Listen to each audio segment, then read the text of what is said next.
Welcome to रिमझिम serials. Radha Mohan के आज के आने वाले एपिसोड में आपको देखने को मिलेगा कि युग परिसी कहता है कि राधा उसकी है और कोई भी राधा को उससे छीनने नहीं सकता और मेरी प्लानिंग ठोस है और कोई भी मेरी सच्चाई का पता नहीं लगा सकता और मैं कल साबित कर दूंगा कि एक्सीडेंट की सीसीटीवी फोटोज कर मुझे मिल जाएगी और फोटोज से साबित कर सकता हूँ कि गुनगुन ने एक्सीडेंट किया था।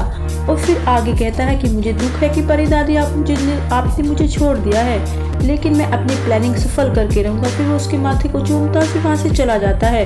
दूसरी ओर गुनगुन मोहन को बताती है कि जब परी का एक्सीडेंट हुआ था तब तो मैं हॉस्पिटल में थी और मुझे लगता है कि कोई मुझे परी की मौत में फंसाना चाहता है और पूछता। इस पर मोहन उससे पूछता है कि तुम्हारा दुश्मन कौन हो सकता है। गुनगुन बताती है कि युग इतना नीचे गिर सकता है। युग बहुत बुरा इंसान है लेकिन अच्छे इंसान होने का दिखावा करता है। युग ने उस पर और मनन पर हमला करने की कोशिश की थी। युग ने उसे मनन की कार चलाने के लिए कहा था। यह सुनकर वह चौंक जाता है। गुनगुन कहती है कि युग ने उसकी उस दिन मदद करने से मना कर दिया था और उसे सरगम को अस्पताल भर्ती कराने के लिए कहा था। फिर वो मोहन उससे कहता है कि नहीं, तुमने परी को अपनी कार से टक्कर मारी थी। तभी वहाँ राधा आ जाती है और ये बातें सुन लेती है और गुनगुन से पूछती है कि क्या तुमने परी दादी को कार से टक्कर मारी है। यह सुनकर गुनगुन चौंक जाती है। राधा कहती है कि गुनगुन ने परी को मार डाला और कहती है कि मुझे गुनगुन को तब माफ़ नहीं करना चाहिए था जब उसने मुझे कार से टक्कर मारी थी। अगर मैं उसे उस दिन माफ़ ना करती तो आज ये नौबत नहीं आती। फिर राधा परी दादी से माफ़ी मांगती है कि परी दादी की मौत के लिए खुद को जिम्मेदार ठहराती है। मोहन कुछ कहने की कोशिश करता है लेकिन राधा उसे रोक देती है और कहती है कि तुम आज गुनगुन का बचाव नहीं कर सकते। राधा कहती है कि मैंने सोचा था कि मोहन तुम गुनगुन को अच्छी परवरिश दोगे, लेकिन गुनगुन तो हत्यारन बन गई।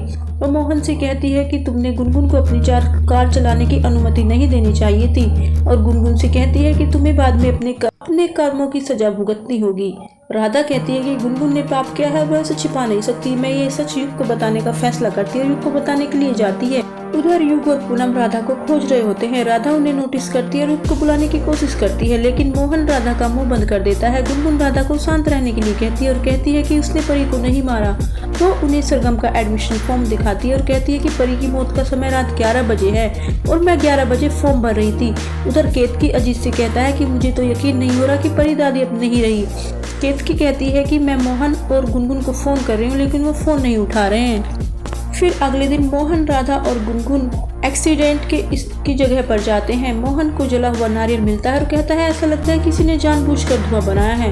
राधा मोहन से ऐसा न करने के लिए कहती है। मोहन कहता है कि कल रात जब मैं यहाँ आया तो यहाँ खून नहीं था। राधा कहती है कि यह एक्सीडेंट की जगह नहीं है। वह उन्हें बैरिकेड दिखाती है। गुनगुन कहती है कि नहीं, एक्सीडेंट यहीं पर हुआ था। मोहन कहता है कि कोई गुनगुन को फंसाने की कोशिश कर रहा है। इस पर राधा पूछती है कि ऐसा कौन करेगा। गुनगुन कहती है कि इन सब के पीछे युग अंकल हैं। राधा गुनगुन को चुप रहने के लिए कहती है। गुनगुन कहती है कि युग ने कल उसकी मदद नहीं की थी और उसे हॉस्पिटल जाने की सलाह दी थी। तभी एपिसोड खत्म हो जाता है। तो ये थी आज के एपिसोड की अपडेट। अगर आपको पसंद आई हो तो हमें कमेंट में ज़रूर बताएं।